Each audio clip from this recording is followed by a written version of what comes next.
अरुणाचल प्रदेश विधानसभा चुनाव में भाजपा की प्रचंड जीत, सिक्किम में सिक्किम क्रांतिकारी मोर्चा की एकतरफा विजय। प्रधानमंत्री नरेंद्र मोदी ने भीषण गर्मी और तूफान के बाद की स्थिति सहित कई विषयों पर समीक्षा बैठकें की। दिल्ली की एक अदालत ने कथित आबकारी नीति घोटाले में मुख्यमंत्री अरविंद केजरीवाल को 5 जून तक न्यायिक हिरासत में भेजा।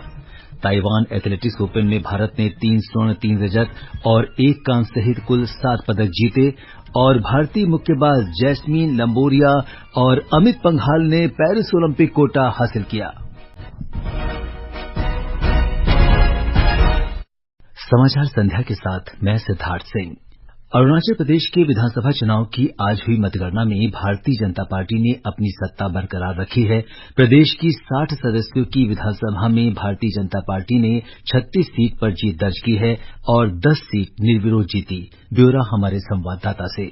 अरुणाचल प्रदेश के विधानसभा चुनाव में भारतीय जनता पार्टी ने 60 में से 46 सीटें जीतकर राज्य में अपनी सत्ता बरकरार रखी है। 2019 के विधानसभा चुनाव की तुलना में भाजपा ने इस बार 5 सीटें अधिक जीती हैं। शेष 14 सीटों पर राज्य के विभिन्न राजनीतिक दलों ने जीत हासिल की है। इनमें नेशनल पीपुल्स पार्टी ने 5, एनसीपी ने 3, पीपुल्स पार्टी ऑफ अरुणाचल ने 2, कांग्रेस ने 1 और निर्दलीय उम्मीदवारों को 3 सीटों पर जीत मिली है। मुख्यमंत्री पेमा खांडू ने राज्य में भाजपा को प्रचंड बहुमत देने के लिए लोगों का आभार व्यक्त किया। नतीजों के बाद मुख्यमंत्री पेमा खांडू ने प्रदेश के राज्यपाल को अपना इस्तीफा सौंप दिया। राज्यपाल ने इस्तीफा स्वीकार कर लिया है और श्री खांडू और मंत्रिपरिषद से नई सरकार के शपथ लेने तक पद पर बने रहने का अनुरोध किया है। राकेश ढोली की रिपोर्ट के साथ समाचार कक्ष से मैं शक्ति प्रताप सिंह। सिक्किम विधानसभा चुनाव में सत्तारूढ़ सिक्किम क्रांतिकारी मोर्चा की एकतरफा जीत हुई है। सिक्किम क्रांतिकारी मोर्चा ने 31 सीट जीती है। 1 सीट सिक्किम डेमोक्रेटिक फ्रंट को मिली। एक रिपोर्ट। सिक्किम में प्रेम सिंह तमांग गोले के नेतृत्व में सत्तारूढ़ सिक्किम क्रांतिकारी मोर्चा SKM गोले की गारंटी को 32 संसदीय सिक्किम विधानसभा के चुनाव में 32 में से 31 सीटें जीतकर बम्पर फसल मिल रही है। भाजपा जिसने चुनाव से ठीक पहले इस क्षेत्रीय पार्टी से नाता तोड़कर 10 मौजूदा विधायकों के बल पर अकेले राज्य विधानसभा चुनाव लड़ा था, अपना चुनावी खाता भी नहीं खोल सकी। सिक्किम डेमोक्रेटिक फ्रंट SDF को भी सिर्फ 1 सीट मिल सकी और इसके अध्यक्ष और पूर्व मुख्यमंत्री पवन कुमार चैमलिंग को उन दोनों सीटों पर हार मिली जिन पर उन्होंने चुनाव लड़ा था। नवगठित सिटीजन एक्शन पार्टी CAP और कांग्रेस दोनों के चुनावी खाते भी इस बार शून्य हो गए। इस चुनाव में SKM की सभी 4 महिला उम्मीदवारों ने भी 80 अंतर से जीत हासिल की। आकाशवाणी समाचार के लिए गंगटोक से इबोमचा शर्मा।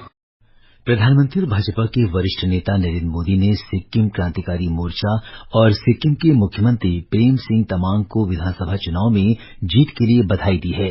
उन्होंने एक सोशल मीडिया पोस्ट में कहा कि वे सिक्किम की और प्रगति के लिए राज्य सरकार के साथ मिलकर काम करने को उत्सुक हैं।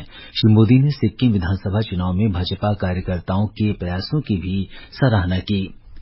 प्रधानमंत्री नरेंद्र मोदी ने विकास की राजनीति को स्पष्ट जनादेश देने वाले अरुणाचल प्रदेश के लोगों का आभार व्यक्त किया है। प्रधानमंत्री ने राज्य में एक बार फिर भाजपा में भरोसा करने पर लोगों के प्रति कृतज्ञता व्यक्त की है।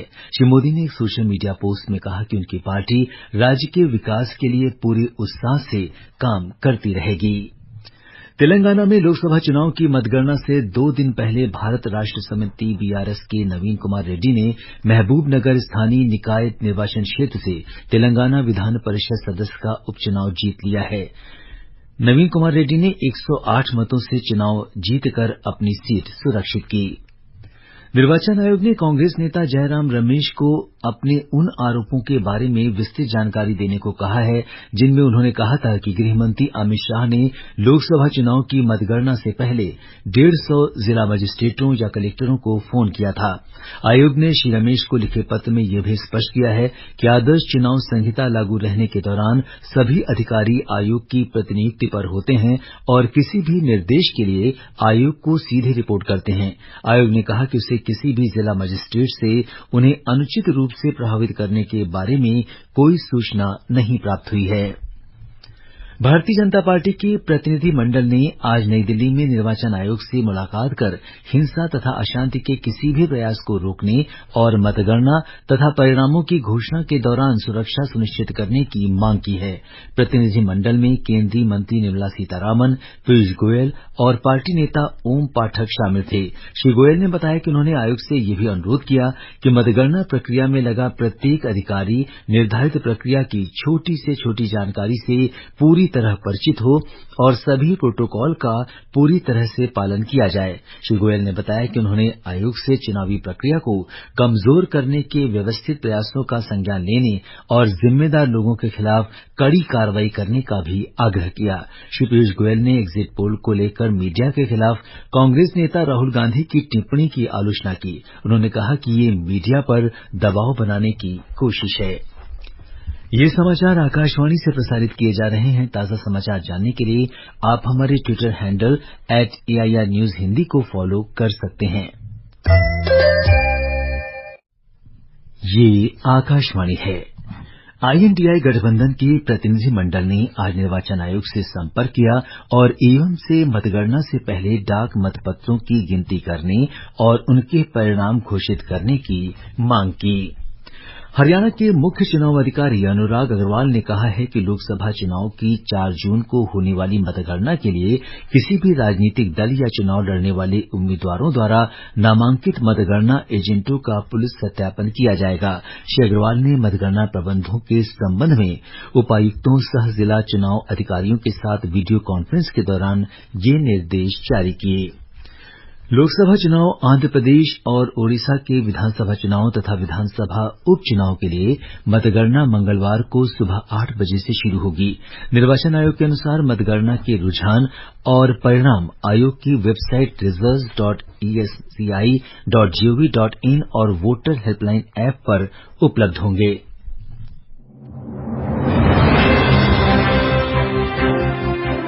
लोक निर्णय 2024 देश का पहला और सबसे विश्वसनीय प्रसारक आपके लिए ला रहा है दुनिया के सबसे बड़े लोकतंत्र के चुनावी परिणामों पर आधारित एक विशेष कार्यक्रम। 4 जून सुबह 7 बजे से रात 10 बजे तक मतगणना के पल पल की खबर। जानिए कौन है आगे, कौन पीछे। हर सीट से सटीक जानकारी, कौन हारा और किसने बाजी मारी। देश की करोड़ों जनता का क्या है निर्णय। आकाशवाणी गोल्ड और अन्य आकाशवाणी चैनलों पर सुनिए लोक निर्णय 2024। प्रधानमंत्री नरेंद्र मोदी ने आज भीषण गर्मी और चक्रवात के बाद की स्थिति सहित कई विषयों पर समीक्षा बैठकें की। देश में भीषण गर्मी की स्थिति की समीक्षा के लिए हुई एक बैठक में प्रधानमंत्री को जानकारी दी गई कि राजस्थान, गुजरात और मध्य प्रदेश में भीषण गर्मी जारी रहने की संभावना है। इस वर्ष मानसून सामान्य रहने की संभावना है। मौसम विभाग के पूर्वानुमानों के अनुसार देश के अधिकतर हिस्सों में सामान्य से अधिक वर्षा हो सकती है, जबकि प्रायद्वीपीय भारत के कुछ हिस्सों में सामान्य से कम वर्षा हो सकती है। प्रधानमंत्री ने निर्देश दिया कि अस्पतालों और अन्य सार्वजनिक स्थानों पर अग्निशमन और बिजली सुरक्षा की नियमित जांच की जानी चाहिए। प्रधानमंत्री को जंगलों की आग की समय पर पहचान करने और इसके प्रबंधन से संबंधित पोर्टल वन अग्नि की उपयोगिता के बारे में भी जानकारी दी गई। प्रधानमंत्री नरेंद्र मोदी की अध्यक्षता में रेमल तूफान के प्रभावों की समीक्षा के लिए आज नई दिल्ली में एक बैठक हुई। इसमें उन्हें तूफान प्रभावित राज्यों की स्थिति के बारे में जानकारी दी गई। मिजोरम, असम, मणिपुर, मेघालय और त्रिपुरा में भूस्खलन तथा बाढ़ के कारण जानमाल के नुकसान पर भी चर्चा की गई। प्रधानमंत्री ने कहा कि सरकार तूफान प्रभावित राज्यों को हर प्रकार की सहायता देना जारी रखेगी। उन्होंने गृह मंत्रालय को निर्देश दिया कि वो मरम्मत कार्यों के लिए आवश्यक सहायता उपलब्ध कराने के लिए नियमित रूप से स्थिति की निगरानी और समीक्षा करे। मौसम विभाग ने कहा है कि दिल्ली सहित पश्चिमोत्तर भारत में भीषण गर्मी में कमी आ रही है। विभाग के अनुसार पश्चिमोत्तर और मध्य भारत के कुछ हिस्सों में तथा ओडिशा में भीषण गर्मी से राहत मिल रही है।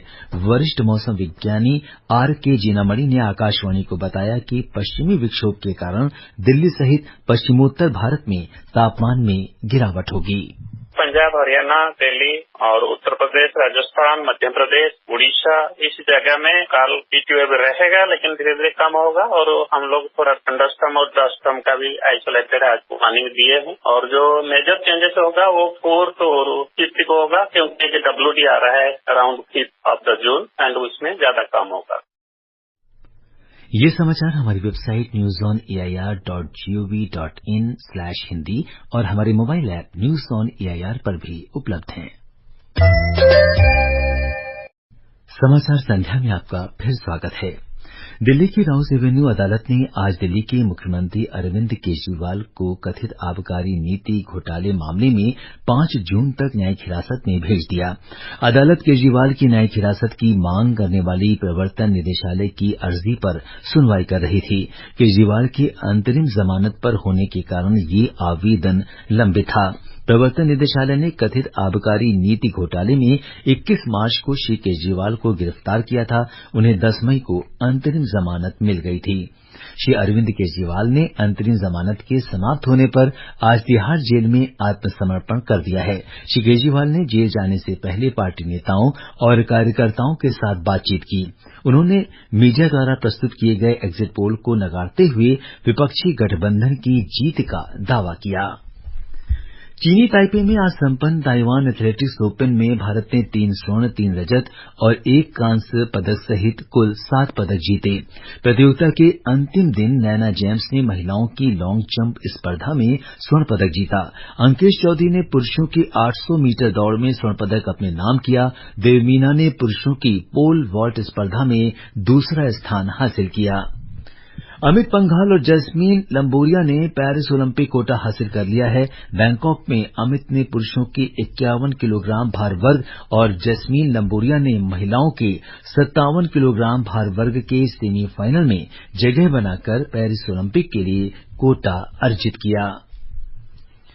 हरियाणा के राज्यपाल बंडारू दत्तात्रेय ने आज तेलंगाना के स्थापना दिवस पर वहां के लोगों को शुभकामनाएं दी हैं। श्री दत्तात्रेय ने कहा कि काफी संघर्ष और बलिदान के बाद 2014 में तेलंगाना राज्य का गठन किया गया। उन्होंने कहा कि तेलंगाना राज्य विद्यार्थियों, युवाओं, किसानों, श्रमिकों, कलाकारों, बुद्धिजीवियों, व्यवसायियों और राजनीतिक दलों के नेताओं के संघर्ष का परिणाम है।